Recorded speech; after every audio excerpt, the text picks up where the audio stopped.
조갑제 TV 시청자 여러분 안녕하십니까. 2025년 2월 24일 새벽 3시입니다. 내일 즉 2월 25일 오후 2시에 시작되는 헌법재판소 윤석열 대통령 탄핵심판 마지막 변론기일에서 윤석열 대통령이 어떤 내용의 최후 진술을 하느냐에 따라서 전국이 한 번 더 요동칠 가능성이 있습니다. 내일은 남은 증거 조사를 마무리한 뒤 국회 측과 윤 대통령 측이 2시간씩 최종 변론을 한 다음 탄핵 청구인인 정청래 국회 소추위원장과 피청구인인 윤 대통령이 최후 진술을 합니다. 최후 진술은 시간 제한이 없습니다. 최후 변론은 노 전 대통령 탄핵 심판 때 약 3시간, 박 전 대통령 때는 약 6시간 진행이 됐습니다. 박 전 대통령 때는 국회 측이 1시간 14분 만에 마친 반면에 박 전 대통령 측은 4시간 51분 동안 변론을 했습니다. 현직 대통령이 탄핵 심판 최후 진술을 직접 하는 것은 헌정사상 처음입니다. 노 당시 대통령은 변론에 출석하지 않았고 최후 진술도 하지 않았습니다. 박 대통령도 변론에 불출석하고 최후 진술은 대리인단이 대신 읽었습니다. 윤 대통령은 변론에 참석해 직접 의견을 게재해온 터라 최후 진술도 직접 할 것으로 보입니다. 그는 최후 진술에서도 비상계엄의 정당성 등 그간의 주장을 이어갈 것으로 보입니다. 동아일보는 윤 대통령 측은 또 비상계엄 선포로 사회적 혼란을 야기한 것에 대한 유감을 표명하는 방안, 탄핵 기각을 염두에 둔 국정 운영 방안 등을 담을지도 검토 중인 것으로 알려졌다면서 어제 여권 일각에서 최후 진술에 하야가 담길 수도 있다는 이야기가 나왔지만은 윤 대통령 측은 전혀 사실이 아니라고 밝혔다고 했습니다. 국민의힘 권성동 원내대표는 기본적으로는 국민에 대한 사과의 말과 비상계엄 선포로 인해 대통령의 명령과 지시를 따른 분들에 대한 선처가 들어가야 되지 않겠나라고 했습니다.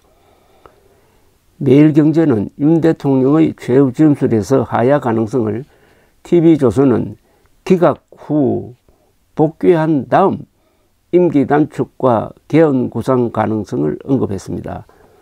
즉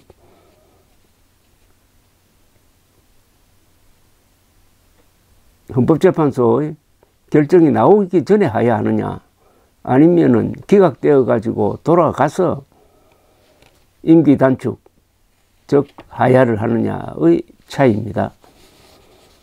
윤 대통령 측 대리인단은 주말 내내 서울구치소를 방문해 대통령을 접견하며 최후 변론 준비에 주력했다고 합니다. 동아일보에 따르면 대리인단 관계자는 윤 대통령이 6필로 직접 진술문을 작성하고 있다면서 대통령이 1시간 넘게 말씀하시지 않을까 싶다고 했습니다. 현재 재판관들은 변론 종결 후 평의와 평결을 통해 의견을 모은 뒤 결정문 작성 등 선고 준비에 들어갈 예정입니다. 25일 변론을 종결하면서 선고 기일이 바로 나오진 않을 것으로 보입니다.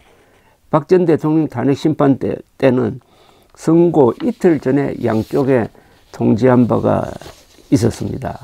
국회 탄핵소추위원단 소속인 박은정 조국혁신당 의원은 윤석열 대통령이 재판부에 탄핵소추안 기각을 요청하면서 기각 후 직무에 복귀한 다음 거국 내각이나 임기 단축, 즉 하야죠, 임기 단축 등의 수습책을 이야기하지 않을까 예상된다고도 전망을 했습니다.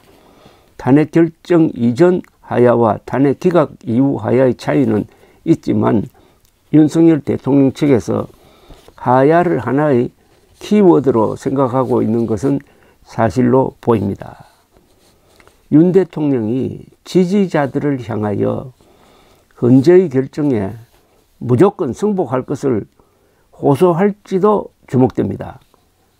특히 그가 퍼뜨려 나라를 뒤집고 있는 부정선거 음모론에 대한 정정 및 사과를 할 마지막 기회이기도 합니다. 요컨대 결자 해지냐 변명이냐의 선택입니다.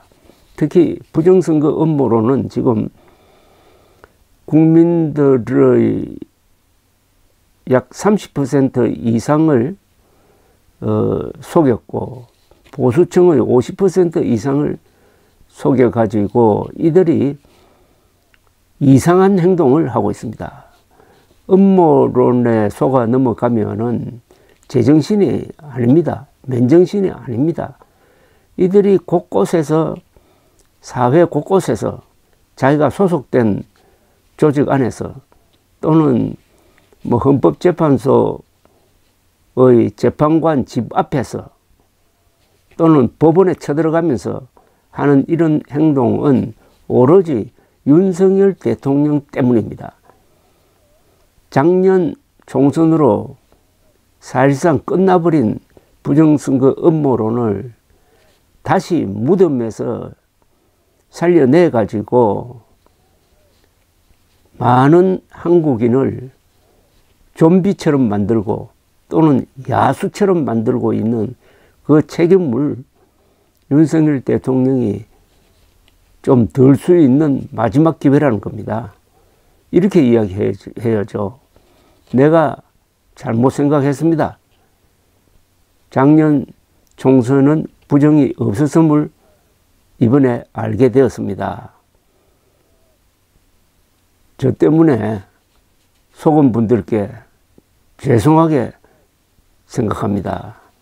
한국은 공정선거를 하는 나라입니다. Stop the steal이라는 표현은 이제 좀 거두어 주십시오. 이렇게 이야기할 수가 없습니까? 그나저나 오는 25일 윤석열 대통령은 이게 마지막 기회입니다. 가장 바람직한 것은 하야를 선언하는 겁니다. 어차피 윤석열 대통령 탄핵 결정이 8대 0으로 인용될 가능성, 즉 파면될 가능성이 매우 높습니다. 그러나 윤석열 대통령에 대한 일정한 지지가 있는 것도 사실입니다. 이럴 때 자신을 던져야 합니다. 누구를 위해서? 자신을 위해서, 국힘당을 위해서, 보수를 위해서, 나라를 위해서 던져야 합니다. 원래 비상계엄령을 선포하는 것은 목숨을 거는 겁니다. 실패하면 목숨을 내어놓아야 합니다. 적어도 직을 내어놓아야 합니다. 실패했기 때문에 윤석열 대통령은 지금 구속되고 탄핵 재판을 받고 있습니다. 그런 운명적 선택에 대한 윤석열 대통령의 책임감 있는 행동이 자신을 살리고 국힘을 살리고 보수층을 살리고 나라를 살 수 있는데 이거는 내일 최후 진술에서만 쓸 수 있는 마지막 카드입니다. 감사합니다.